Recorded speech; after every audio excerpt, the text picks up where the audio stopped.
Praise the lord. యేసు ప్రభువారు అంజూరపు చెట్టును ఎందుకు శపించారు?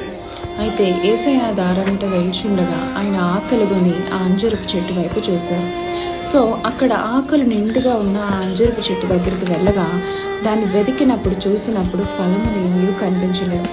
సో ఆ సమయంలో దేవుడు ఆ యొక్క చెట్టుని, ఇది పండ్లు కాసే కాలం కాబట్టి అంజూరపు చెట్టుకి పళ్ళు ఉంటాయనే ఆశతో ఆయన అక్కడికి వెళ్ళి చూడగా అక్కడ లేకపోవడం చూసి ఇకపై నీవు ఫలాన్ని ఫలించవు అని యేసయ్య శపించారు.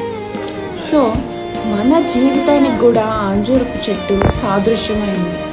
మన దగ్గరికి దేవుడు వచ్చినప్పుడు మన ఫలాలేమి ఆత్మీయకరమైన ఫలాలు ఫలించినప్పుడు మనము కూడా నరక వేయబడి ఆ చెట్టులాగే మంటలో పడిపోతాం. అంటే దేవుడు మనల్ని అన్యజనుల్లో నుండి, ఒక పాపం నుండి, జిగటగల గంగోపు నుండి పైకి లేవనెత్తి తన సంఘంలో మనం నాటబడినప్పుడు మనం ఆయన యొక్క గుణాలను ఫలించాలి. ఆయన యొక్క గుణాల ద్వారా క్రీస్తు ప్రేమను మనం ఈ భూమి మీద చూపించాలంటే ఆయన గుణాలు కలిగి ఉండాలి.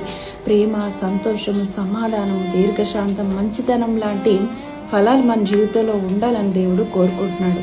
ఇప్పుడు ప్రభువా అని ఎవడు అని పిలుచు ప్రతివాడును పరలోక రాజ్యము చేరడు, కానీ తండ్రి యొక్క చిత్త ప్రకారంగా నెరవేర్చువాడే పరలోక రాజ్యం చేరుతాడు. సో మనము ఆయన చిత్తం ఏమైందో మన జీవితంలో గ్రహించుకోవాలి. మన యొక్క ఇష్టాలను కాదు, మన ఇష్టాన్ని కాకుండా ఆయన ఇష్టం మన జీవితంలోకి ఆహ్వానించినప్పుడు మనము ఫలాలు అనేవి ఫలిస్తాం. పరిశుద్ధాత్మ సహాయంతో మనము దేవునిలో వాడబడి వరాలు పొందుకొని గొప్ప కార్యాలు ఈ భూమి మీద చేయడానికి పరిశుద్ధాత్మ సహాయపడుతుంది.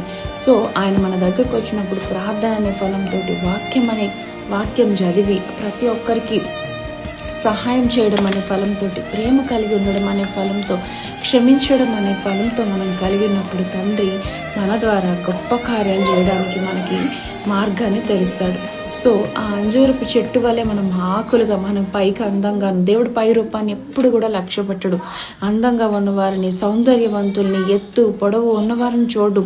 వారి హృదయంలో ఉన్న ఆశని, ఆత్మని బలపరిచే విధంగా ఆయన మనుషుల్ని చూస్తాడు. దేవుడు చూసే తీరు వేరేగా ఉంటుంది. అయితే మన యొక్క బాహ్య సౌందర్యాన్ని ఆయన లక్ష్య పెట్టడు, కానీ మన అంతరంగంలో, మన హృదయంలో ఉన్న ఆశను ఆయన గుర్తిస్తాడు. కాబట్టి ఆయన మన దగ్గరకు వచ్చినప్పుడు ఆత్మీయకరమైన ఫలములతో మనం దేవునిలో కొనసాగాలని ఆయన చూస్తున్నారు. So God bless you all. Amen.